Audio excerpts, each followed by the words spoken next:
नमस्कार। आज हम डिस्कस करेंगे हॉस्टल सुपरवाइज़र का पेपर। ये जो हॉस्टल सुपरवाइज़र का पेपर है, इसका पोस्ट कोड आपको पता होना चाहिए। इसका पोस्ट कोड है 668। इससे पहले भी हम HPSSC के काफ़ी क्वेश्चन पेपर डिस्कस कर चुके हैं। वो सभी आपको एक अलग से प्लेलिस्ट में भी मिल जाएंगे और सेक्शन वाइज भी कुछ पेपर हमने डिस्कस किए हैं, तो सेक्शन वाइज पेपर भी आपको मिल जाएंगे।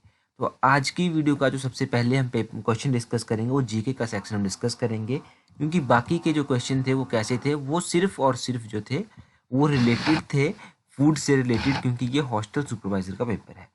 क्वेश्चन नंबर 121 से स्टार्ट करेंगे, क्योंकि ये क्वेश्चन जो है ये जीके का क्वेश्चन आता है। 121 क्वेश्चन में पूछा गया है, which state is called the cradle of Buddhism. किस राज्य को बुद्ध धर्म का पालना कहा जाता है? तो बुद्ध धर्म का पालना जो है वो कहा जाता है बिहार को। तो क्वेश्चन नंबर 121 का ऑप्शन बी जो है वो सही आंसर है। जितने भी क्वेश्चंस का आंसर है ये फाइनल आंसर की के अकॉर्डिंग है, परंतु फिर भी मैं कहूँगा अगर आपको कोई डाउट है तो कमेंट करने में हेजिटेट ना करें। उस कमेंट को देखिए आप डिस्कस करके भी दूर कर सकते हैं, नेट पे सर्च करके भी क्लियर कर सकते हैं। फाइनल आंसर की के अकॉर्डिंग ही ये क्वेश्चन के आंसर हैं। When was the Panchatantra written? Panchatantra जो थी वो कब लिखी गई थी? अच्छा, पंचतंत्र किसने लिखी थी? ये बिल्कुल इजी क्वेश्चन है, कमेंट करके बताइए। और ये कब लिखी गई थी? तो ये गुप्ता पीरियड में लिखी गई थी। ऑप्शन सी जो है वो सही आंसर है। क्वेश्चन नंबर 123 है, to which dynasty did Ashoka belong? तो अशोक किस वंश से के थे या फिर किस वंश से संबंध रखते थे? देखिए, अशोका की बात की जाए तो अशोका के बारे में तो आपको पता ही होगा। क्वेश्चन नंबर 123 का जो है वो कौन सा सही आंसर है? ऑप्शन बी सही आंसर है। मौर्य वंश से ये संबंध रखते थे। क्वेश्चन नंबर 124 है, हु इंट्रोड्यूस द इक्ता सिस्टम? इक्ता सिस्टम की प्रणाली जो थी वो किसके द्वारा इंट्रोड्यूस की गई थी? ये इक्ता सिस्टम काफ़ी इंपॉर्टेंट है, तो इसकी प्रणाली जो थी वो इल्तुतमिश ने इंट्रोड्यूस की थी। ऑप्शन सी इल्तुतमिश जो है वो सही आंसर है। क्वेश्चन नंबर 125 है, who were the first European to reach India for trade? Bharat में व्यापार के लिए आने वाले पहले यूरोपीय कौन थे? भारत में जो व्यापार के लिए सबसे पहले आए थे वो पुर्तगाली थे, पोर्टुगीज थे। ऑप्शन ए जो है वो सही आंसर है। क्वेश्चन नंबर 126 देखते हैं। 126 है, वेयर डिड बाबर डाई? तो बाबर की मृत्यु जो थी वो कहाँ पर हुई थी? बाबर की मृत्यु जो थी वो आगरा में हुई थी। ऑप्शन ए जो है वो सही आंसर है। नेक्स्ट क्वेश्चन देखते हैं।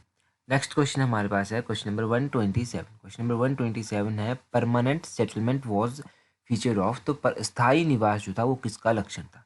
देखिए, परमानेंट सेटलमेंट की बात की जाए, it was the feature of zamindari system. Option A जो है वो सही आंसर है। परमानेंट सेटलमेंट को किसके द्वारा इंट्रोड्यूस किया? कमेंट करके बताइएगा। अगर देखो कमेंट करके आपको नहीं पता तो आप नेट पे सर्च जरूर किया कीजिएगा, क्योंकि देखो ये छोटी छोटी चीज़ें हैं, बेसिकली बेसिक बुक्स में आपको मिल जाएंगी। क्वेश्चन नंबर 128 है, द ब्रह्मो समाज वॉज फाउंडेड बाय? तो ब्रह्मो समाज की स्थापना किसके द्वारा की गई थी? ये जो ब्रह्मो समाज था इसकी स्थापना की गई थी। ऑप्शन डी इनमें से कोई भी नहीं। तो एक्चुअली में ब्रह्मो समाज की स्थापना किसने की? तो ब्रह्मो समाज की स्थापना जो थी वो राजा राम मोहन रॉय के द्वारा की गई थी और 1828 के सराउंडिंग जो थी इसकी स्थापना की गई थी। क्वेश्चन नंबर 129 देखते हैं। 129 है, in Indian polity which one is supreme? तो इंडियन पॉलिटी जो है उसमें सुप्रीम कौन है? भारतीय राजतंत्र में कौन सा उच्चतम है? तो इंडियन पॉलिटी में सबसे उच्चतम जो है वो कॉन्स्टिट्यूशन को माना जाता है। ऑप्शन बी जो है वो सही आंसर है, constitution of India. Question number 130 देखते हैं, विच of the following is a bulk work of personal freedom? तो इनमें से कौन सा निजी स्वतंत्रता का बचाव है? क्वेश्चन नंबर 130 का ऑप्शन बी हैबेस कॉर्पस जो है वो सही आंसर है। आपको पता है कितने रिट्स हैं इंडियन कॉन्स्टिट्यूशन में? 5 तरह की रिट्स हैं। तो हैबेस कॉर्पस जो है उनमें से एक तरह की रिट है। ये रिट जो है इसको स्वतंत्र जो है निजी स्वतंत्रता का बचाव भी कहा जाता है। तो नेक्स्ट क्वेश्चन देखते हैं। नेक्स्ट क्वेश्चन है क्वेश्चन नंबर 131। 131 में पूछा गया है, पंचायती राज सिस्टम जो है in India is laid down under the? तो पंचायती राज प्रणाली जो है भारत में किसके तहत लागू कर दिया गया है? तो पंचायती राज जो है, पंचायतों के बारे में जो है वो कौन से आर्टिकल में कहा गया है? इंडियन कॉन्स्टिट्यूशन का आर्टिकल 40 जो है वो कहा गया है। आर्टिकल 40 जो है वो किस में आता है? आर्टिकल 40 जो है वो directive principle of state policy में आता है। इस क्वेश्चन का ऑप्शन सी ही सही आंसर होगा। क्वेश्चन नंबर 132 देखिए। 132 है, presidential ordinance can remain in force for? तो राष्ट्रपति का जो अध्यादेश है वो कितने समय तक लागू रहता है? राष्ट्रपति का अध्यादेश जो है ऑप्शन सी 6 महीनों 6 मंथ्स के लिए जो है वो ऑर्डर में रहता है। क्वेश्चन नंबर 133 है। 133 में पूछा गया है, who is the known as the first law officer of India? Bharat के पहले कानून अधिकारी के रूप में किसे जाना जाता है? देखो, भारत के जो पहले कानून अधिकारी थे उनके बारे में अटॉर्नी जनरल ऑफ इंडिया को कहा जाता है। अटॉर्नी जनरल ऑफ इंडिया को कहा जाता है। ऑप्शन बी सही आंसर है। क्वेश्चन नंबर 134 है, which of the following sedimentary rock is of organic form? तो इनमें से कौन सी ऐसी अपशादी शैल है जो कार्बनिक मूल का है? देखो, ऐसी कौन सी सेडिमेंट्री रॉक है जो ऑर्गेनिक ओरिजिन है जिसका? क्वेश्चन नंबर 134 का जो है वो ऑप्शन बी सही आंसर है। 134 का option B limestone is the right answer. Question number 135 देखते हैं। 135 में कहा गया है, which of the following cities is located on the bank of river Saint Lawrence? तो एक रिवर है सेंट लॉरेंस, उस नदी के किनारे कौन सा शहर बसा हुआ है? सेंट लॉरेंस नदी के किनारे मॉन्ट्रियल एक शहर है, ऑप्शन सी मॉन्ट्रियल शहर जो है वो बसा हुआ है। क्वेश्चन नंबर 136 है, the most densely populated African countries? तो अफ्रीका की सबसे जो अधिक घनत्व वाली देश है वो कौन सा है? आपको पता है कि अफ्रीका एक कॉन्टिनेंट है और इसमें डिफरेंट कंट्रीज हैं। क्वेश्चन नंबर 136 का ऑप्शन डी सही आंसर है, Uganda. Uganda is the most densely populated country in African continent, या फिर अफ्रीकन कंट्रीज हैं उनमें से सबसे अधिक घनत्व इसका है। क्वेश्चन नंबर 137 है, which one of the following countries has red river delta? तो ऐसी कौन सी नदी है जिसको लाल नदी डेल्टा के नाम से भी जाना जाता है? देखो, लाल नदी डेल्टा जो है वो वियतनाम, ऑप्शन डी जो है वो सही आंसर है। तो किस देश में है ये लाल नदी डेल्टा? वियतनाम देश में है। क्वेश्चन नंबर 138 है, horticulture is most wide spread in the? तो बागवानी किस क्षेत्र में बहुत ही प्रसारित है? बागवानी कहाँ पर सबसे अधिक प्रसारित है ये आपको पता होना चाहिए। तो क्वेश्चन नंबर 138 की अगर हम बात करें, क्वेश्चन नंबर 138 का ऑप्शन है मेडिटेरियन रीजन जो है वो सही आंसर है। देखो, मेडिटेरियन रीजन सही आंसर है। क्वेश्चन नंबर 139 है, the water of which one of the following lake is used for producing salt? तो निम्न में से किस झील का पानी नमक बनाने के लिए उपयोग में आता है? तो ऐसी झील जो है वो है सांभर झील, जिस झील में जो है वो नमक बनाने के लिए पानी उपयोग किया जाता है। ऑप्शन सी सही आंसर है। क्वेश्चन नंबर 140 है, which one of the following is the most eastward located city? तो ऐसी कौन सा शहर है जो सबसे पूर्व में स्थित है? तो क्वेश्चन नंबर 140 का जो है वो ऑप्शन सी सही आंसर है, लखनऊ। लखनऊ ऐसा शहर है जो सबसे पूर्व में स्थित है।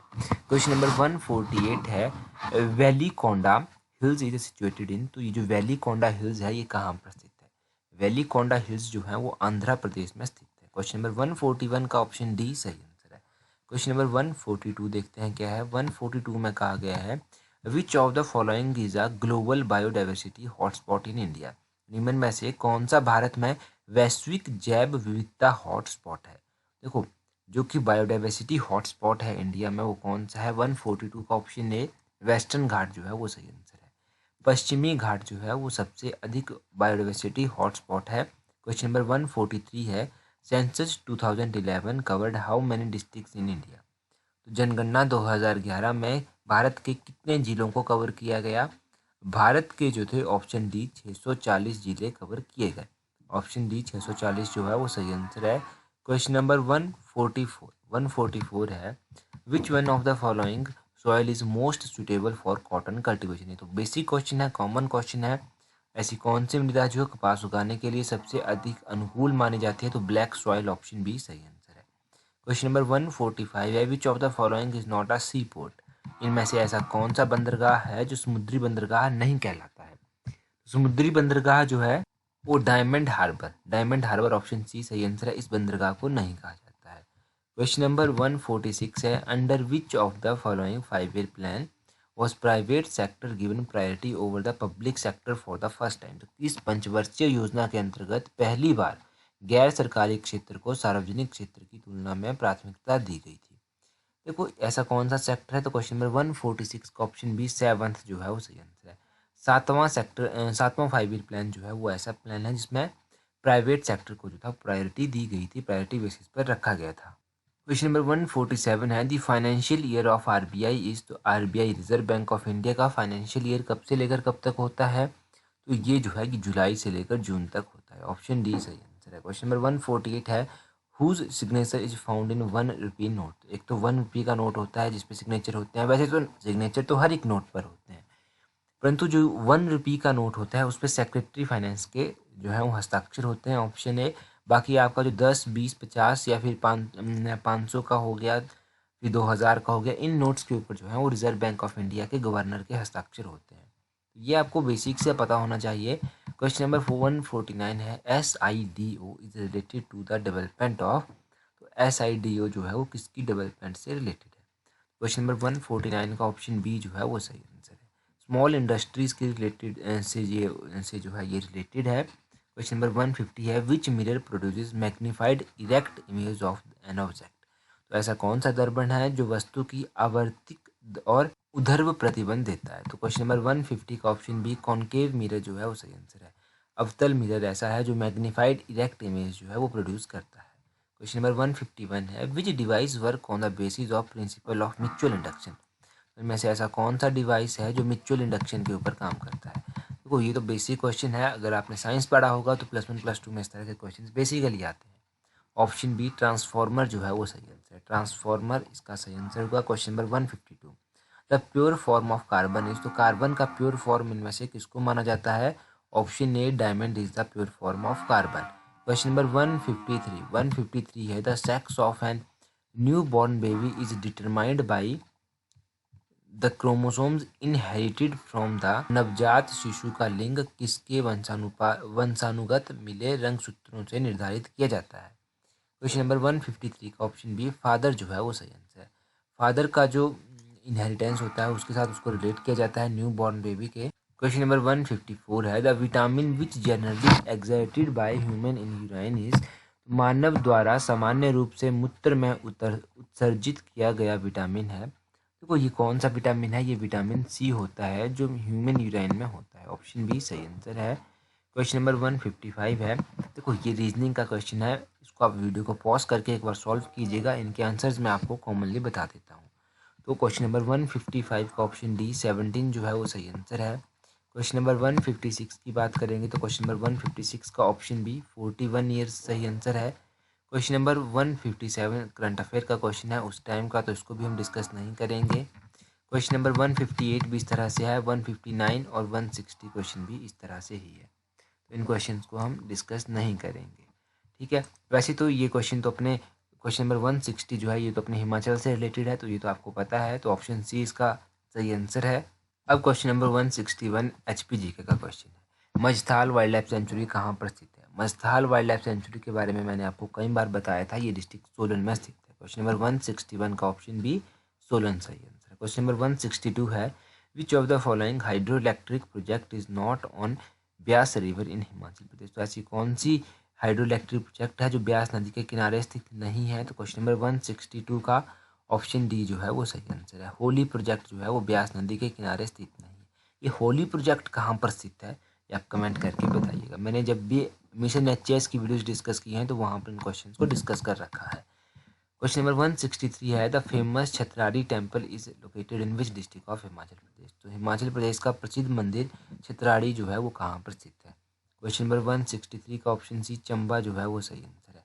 चंबा में स्थित है छतराड़ी टेम्पल। क्वेश्चन नंबर 164 है, Laman song is popular in which district या फिर in which district of Himachal Pradesh. तो हिमाचल प्रदेश के किस जिले में लंबन सॉन्ग जो है वो स्थित है? ये लंबन सॉन्ग जो है ये कहाँ पर स्थित है? 164 का ऑप्शन है कुल्लू जो है वो सही आंसर है। लेमन सॉन्ग जो है वो कुल्लू पर स्थित, कुल्लू में फेमस है।